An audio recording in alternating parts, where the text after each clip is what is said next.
bienvenue sur Licorne le podcast. Je suis Hello, podcast manager, mais avant tout entrepreneur. Ici, je te partage mon quotidien et tout ça sans bullshit, vraiment, parce que y en a marre des langues de bois. Si t'aimes l'humour de beauf, les blagues carambars et les gros mots, bienvenue, let's go!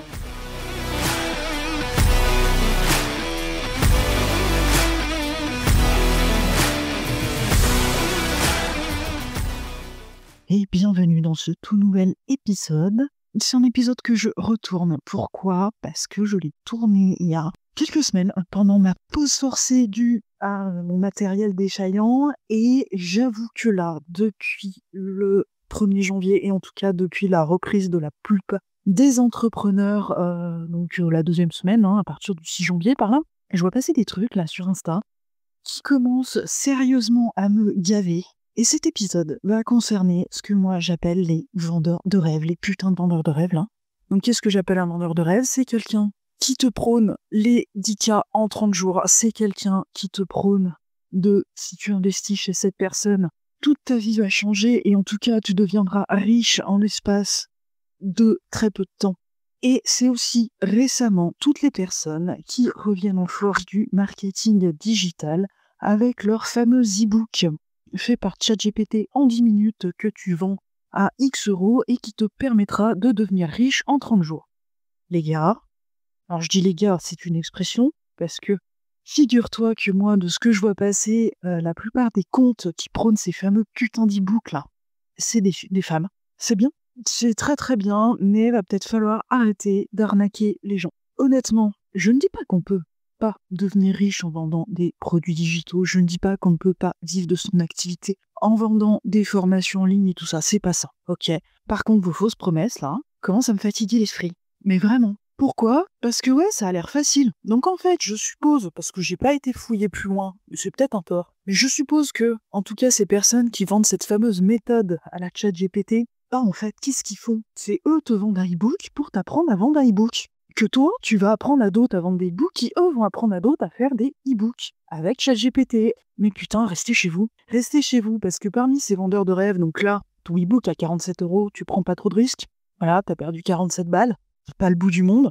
Mais parmi toutes ces méthodes, et en tout cas ces vendeurs de rêves qui, pour le coup, et ceux que j'ai cités au début, qui te vendent des méthodes miracles pour faire fortune et tout ça, là on est sur des sommes bien plus importantes. Tout comme certaines formations en ligne qui te promettent monts et merveilles. Perso, je me suis fait avoir. Je ne le cache pas, je me suis fait avoir. D'autres personnes dans mon entourage entrepreneurial se sont aussi fait avoir, que ce soit de la formation en ligne ou même de l'accompagnement en individuel ou du groupe.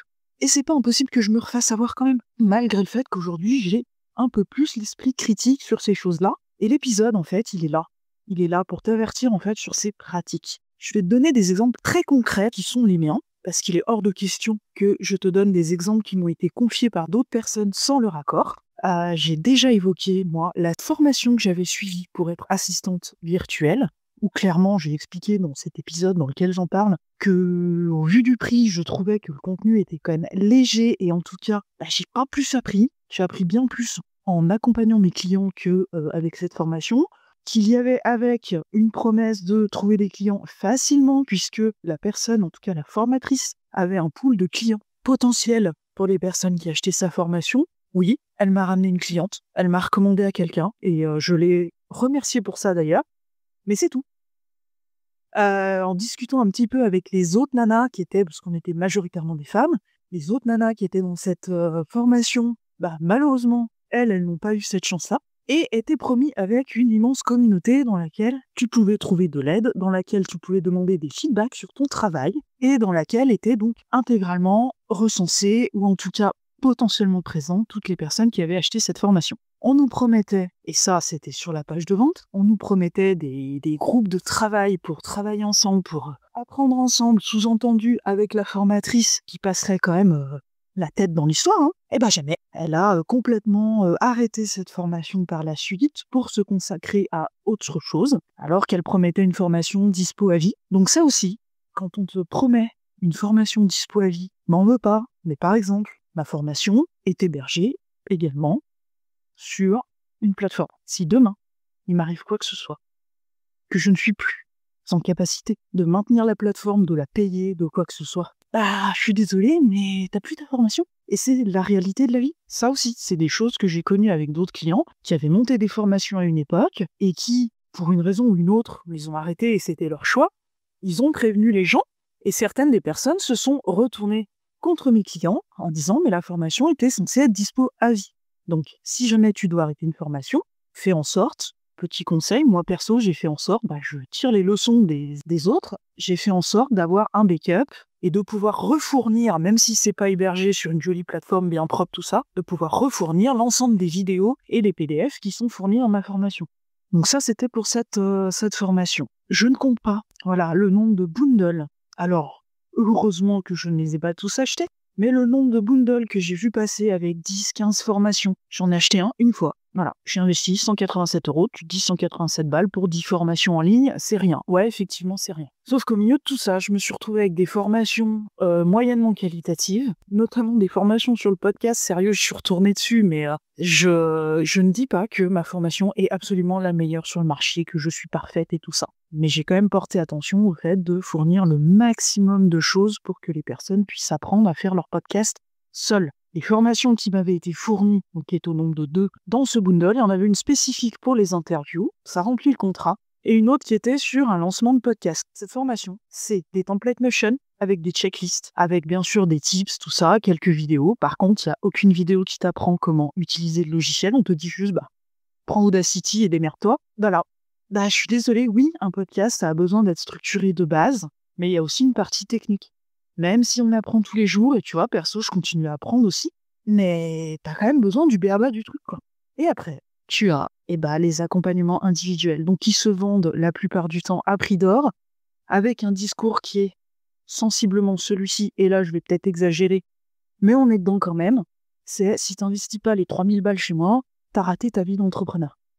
Excuse-moi, mais en fonction du moment où t'es, si t'es au tout début de ton activité et que t'as fait un crédit ou quoi que ce soit et que là, t'as les moyens d'investir et que, peut-être t'as plus les moyens, peut-être que t'as pas forcément 3000 balles d'un coup, que tout ça.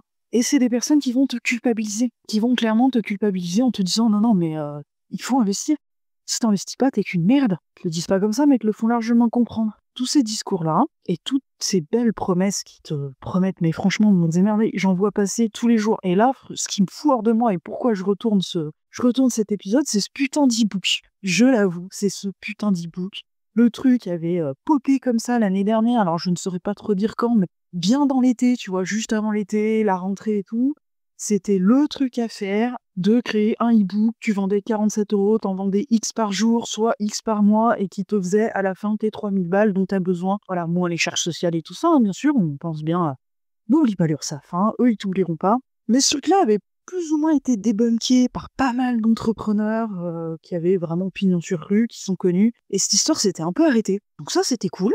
Et là, nouvelle année, les putains de marketeurs, là, ils sont revenus en disant « les gars, mais si j'aurais enculé encore du monde, et si j'en profitais ?» Non, arrêtez. Parce que je suis sûre qu'avec ces méthodes, oui, tu peux créer. Voilà, ChatGPT ou n'importe quel IA est un super assistant. Franchement, je m'en sers aussi, et je suis ravie de l'avoir dans ma vie. Donc c'est un super assistant. Par contre, de là à dire d'utiliser que ça, parce que c'est un petit peu ce que ça sous-entend, la facilité. Tu fais ton e-book sur ta passion avec ChatGPT. Donc, en gros, tu regardes pas trop. La seule chose que tu vas faire, c'est un petit peu de mise en page et tout ça. Et puis, tu balances ça sur une plateforme reliée à Stripe pour les ventes. Et puis, tu te la coules douce. Crois-moi que pour vendre un truc, pour proposer quelque chose, même gratuitement, faut te sortir les doigts du cul. Donc, le seul avantage, en fait, de ces comptes-là et des personnes qui prennent ça, c'est elles font un coup de com', elles vendent leur business là pendant un mois ou deux, puis elles disparaissent. Et je peux te jurer qu'il y en a d'autres qui font ça, avec de l'accompagnement individuel. Ils débarquent de nulle part, un petit peu comme... alors on va faire de la politique, je suis pas très politique, mais un petit peu comme Macron, la première fois où il a été élu, le mec il débarque de nulle part, et paf, il récolte toutes les voix. Et eux ils font un petit peu ça. Ils démarchent comme des connards, au chalut. Et pour la petite histoire, donc quelqu'un qui m'avait démarché, en plus sans se trompant de prénom, magnifique, j'ai adoré, a réussi en fait à convaincre quelqu'un que je connais, qui malheureusement s'est fait arnaquer. Et j'en suis vraiment triste pour cette personne, parce que ça fait chier, parce que c'est de l'argent qui a été investi en toute bonne foi, parce que la personne a bien fait son boulot, mais que elle a fait son boulot que pour vendre. C'est quand même triste. et qu'à chaque fois que des points un peu bloquants étaient soulevés, cette personne est très douée pour lever les objections, comme on dit. Mais cette personne, elle a rapidement disparu. Moi, perso, tu vois, je suis assez étonnée. Cette personne m'a démarché en se trompant de prénom, donc autant me dire que là, clairement, j'ai pas voulu répondre. Au tout début de mon activité, sérieux, au tout début, j'étais un peu dans le monde des bisounours, tu sais, je pensais vraiment, mais vraiment, putain, j'étais con, hein, c'est pas possible. Je pensais vraiment que la plupart des gens étaient ou malhonnêtes, ou tout noir ou tout blanc, ou malhonnêtes, ou honnêtes mais maladroits. Donc ce genre de démarchage où tu te gourdes de prénom, tu te gourdes d'activité. Je le prenais à la rigolade en disant, mais écoute, non, je m'appelle pas comme ça, je m'appelle comme ça, tu vois. Maintenant, ça, et puis les CV, là, les trucs qu'on t'envoie, oui, nous on fait ça, machin et tout. Si ça t'intéresse, clique sur le lien, prends rendez-vous. Rien à foutre en fait de ce que tu fais, rien à foutre de qui tu es, machin. La seule chose, c'est qu'ils veulent vendre leur putain de truc. Maintenant, je réponds plus. Voilà, je réponds plus. Et que si cette personne, franchement, elle avait bien fait son travail, elle serait revenue me trouver. Si elle faisait le suivi de ses démarchages à la con, elle serait revenue me trouver en me disant, tiens, tu me réponds pas alors que t'as vu mon message, parce que oui, c'était sur Instagram, donc tu sais quand les gens l'ont vu. Donc clairement, son objectif n'était pas le temps de niaiser, hein. C'était clairement pas le temps de niaiser. On envoie des messages, on se gourde de prénom, c'est pas grave. On fait de la merde, c'est pas grave. Le seul objectif, c'est de démarcher au chalut, à l'appel, comme une porcasse, pour avoir le plus de contacts possible. Et à ceux qui répondent, putain, faut leur vendre.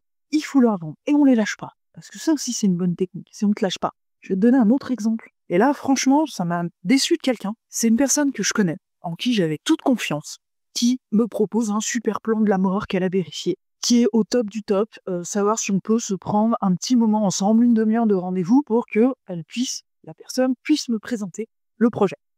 Ok, soit, j'ai confiance en toi, donc ok, on se prend une demi-heure, tu vois. Et là, j'arrive dans une salle Zoom avec la personne concernée et avec une autre personne. Donc déjà, j'apprécie moyennement le délire de pas être prévenu qu'au final, je vais pas être toute seule avec la personne. Moi, je sais pas, ça me paraît sensé de dire, je suis avec mon associé, mon collaborateur, peu importe, voilà, je voulais juste te prévenir. C'est au minimum de respect à avoir envers les gens, enfin, je sais pas. Et là, j'ai un discours, mais putain, j'aurais une pelle, sérieux, je crois qu'il se la prenait dans la gueule. Donc un discours pour me vendre, en fait, de la crypto-monnaie. On va être cash, on va dire les choses. Vendre de la crypto, avec donc une promesse que si j'investissais 1500 € dans le token de crypto, j'allais récupérer ma mise dans les 2 à 3 mois qui venaient, mais la récupérer x3, minimum, ok. La personne a bien vu que j'avais des réticences. Voilà, moi, tu me demandes de claquer 1500 balles comme ça, faut m'amener des preuves, quoi. Et donc là, c'est l'enchaînement de preuves, avec des articles de presse, avec un tas de choses, mais des articles qui dataient de 3 ans, quoi, les gars. Moi, je veux du concret, je veux du réel, et je veux surtout du tout de suite, quoi. Pas des trucs qui datent d'il y a 10 ans. Donc des chouettes articles, hein, dans Forbes, machin, hein, des chouettes trucs.